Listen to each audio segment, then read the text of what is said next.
Pozdrav ljudi! Danas počinjemo sa izgradnjom pizza peći. Ovo je još jedan projekat koji ćemo zajedno odraditi moj otac i ja.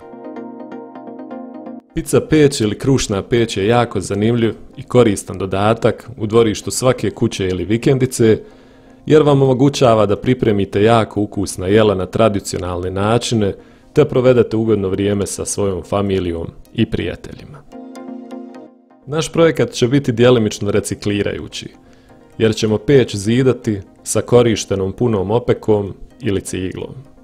Koristit ćemo naravno i nove materijale, a sve ćete to moći vidjeti detaljno tokom videa. Prije svakog posla poželjno je imati neki plan ili skicu kako bi unaprijed znali dimenzije, izgled kao i potrošnju određenih materijala. Iz tog razloga obično prvo napravim 3D model u programu koji se zove SketchUp. Tako je bilo i ovog puta, pa smo nastavili sa realizacijom. U videu ćete također vidjeti kako nekada, uprkos detaljnom planiranju, zbog nepažnje, opet naiđete na probleme. Prvi zadatak bio je izabrati i izbrojati dobre i neoštećene cigle i pripremiti ih za utovar i transport do vikendice.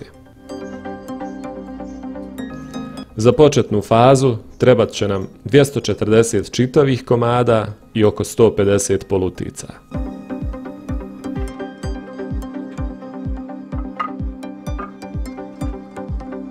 Sve je spremno i izdvojeno na kamaru, te je uz pomoć IMT-ovog motokultivatora odvezeno na lokaciju.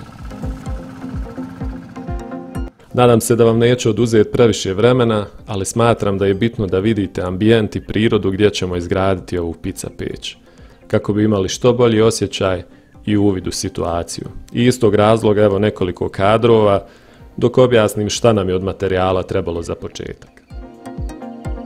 Pored opeke koju smo imali, određenog bauštelskog alata i volje, kupili smo 0,7 metara kubnih šljunka, 300 kg cementa, zatim 5 armaturnih šipki Fi 10 rebraste armature, 4 šipke Fi 6 glatke armature i 1 kg eksera sedmice.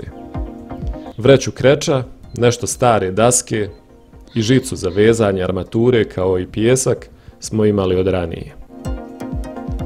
Sada kada je sve to na lokaciji, ne preostaje nam ništa drugo nego da počnemo. Lokacija uz ogradu u djelimičnom hladu pored stare jabuke činila se idealnom. Čak će i mali dimnjak koji ćete vidjeti na kraju idealno da se uklopi i izbacuje dim tačno između dvije grane, tako da grane jabuke nećemo morati ni šišati.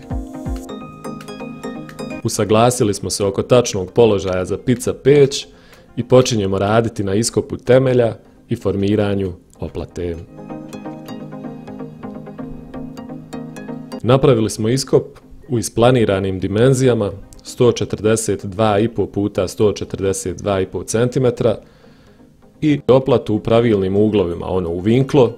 Desno možete vidjeti mali dodatak od 78 cm koji će poslije služiti kao radna površina. Dimenzije su napravljene da pašu na tačan broj cigli uz fuge od 1 cm da ne bi imali suvišnih sječenja. Na oplatu smo prenijeli horizontalu uz pomoć šlauf vage i uradili označavanje završnog nivoa temeljne ploče. Idealno bi bilo da smo gornju stranu oplate oko temelja postavili kao završnu visinu.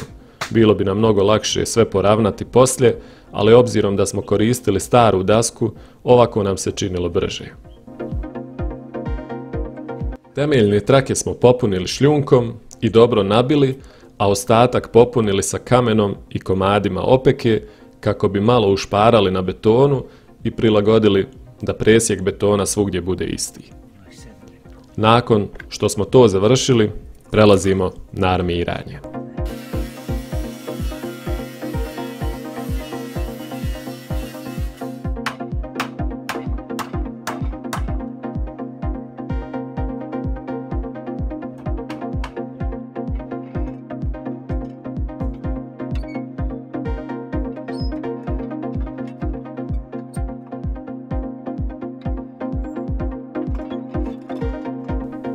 Želim reći da nismo pravili nikakav statički proračun, nego smo onako iskustveno, od oka da kažem, pristupili tome, pa vidjet ćemo kako će se ponašati na kraju.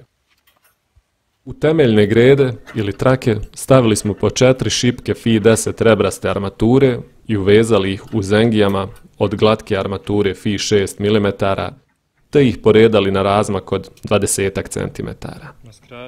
A na centralnom dijelu temeljne ploče napravili smo malu mrežu od rebraste armature Fi 10, te formirali kvadrate od nekih 20 cm. Planiramo također praviti beton u omjeru 1:3 cement šljunak i mislim da će to biti jako dobra i postojana kombinacija. Ovo je ipak mala samostojeća konstrukcija. Na kraju videa također planiram napraviti troškovnik materijala, tako ćete moći imati detaljan uvid u cijenu cijelog projekta. Korozija na armaturi naravno nije poželjna, tako da sam čeličnom četkom prešao dijelove koji su mi izgledali malo više korodirali, ali u suštini rijetko kad ste u prilici ugraditi armaturu na kojoj nema barem malo korozije. Postoje također i supstance za to, ali za ovakav projekat ovo je po nama moglo proći i ovako. Kvasimo oplatu kako bi spriječili pretjerano lijepljenje betona za daske i počinjemo sa betoniranjem. Oplatu za neke vidne dijelove betona koji se poslije neće obrađivati poželjno je također obrusiti i premazati oplatolom kako bi dobili idealne i neporozne betonske površine.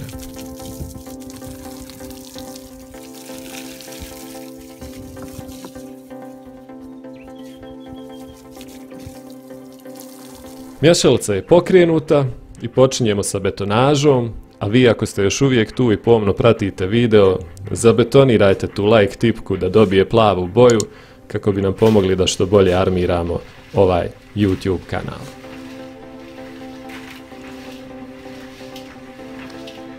Kao što sam naglasio, beton pravimo u omjeru 1 lopata cementa i 3 identične lopate šljunka i naravno uz dodatak vode.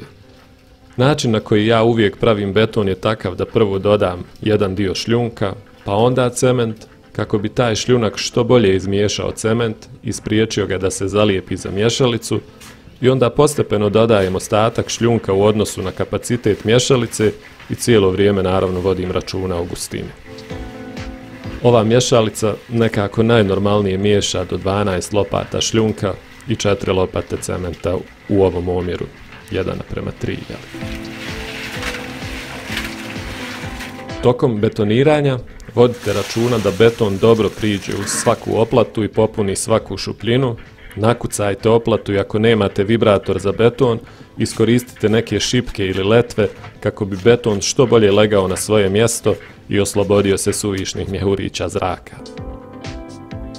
Posao je išao prilično dobro i brzo smo nalili beton do odgovarajuće visine.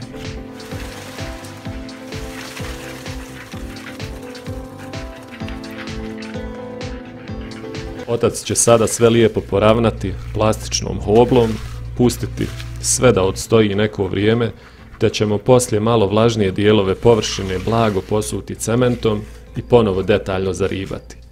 Nakon toga, dok je još beton djelimično svjež, možete po želji pregletati kako bi površina ostala sa što manje pora.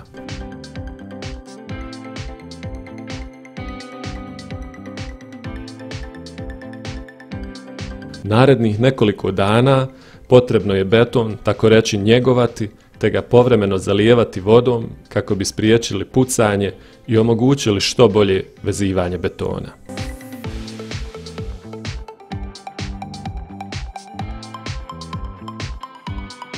Evo, ovako izgleda finalno betoniranje temelja i temeljne ploče za navedenu pizza peć. I obzirom da je ovaj video već prilično dug, a tek je samo početak cijelog projekta, odlučio sam ga podijeliti u par videa prema fazama radova. Tako ćete moći sve detaljnije pogledati i smatram da je bolje ovako nego da pravim jedan video od sat vremena, na primjer. To bi bilo sve za ovu fazu pripreme i betoniranja temelja za pizza peć. U narednom videu nastavljamo dalje, pa ako ste novi možete se pretplatiti na kanal kako bi dobili obavijest o novim videima. Hvala vam svima koji ste ostali u videu do kraja. Vidimo se u narednom. Lijep pozdrav. Ćao.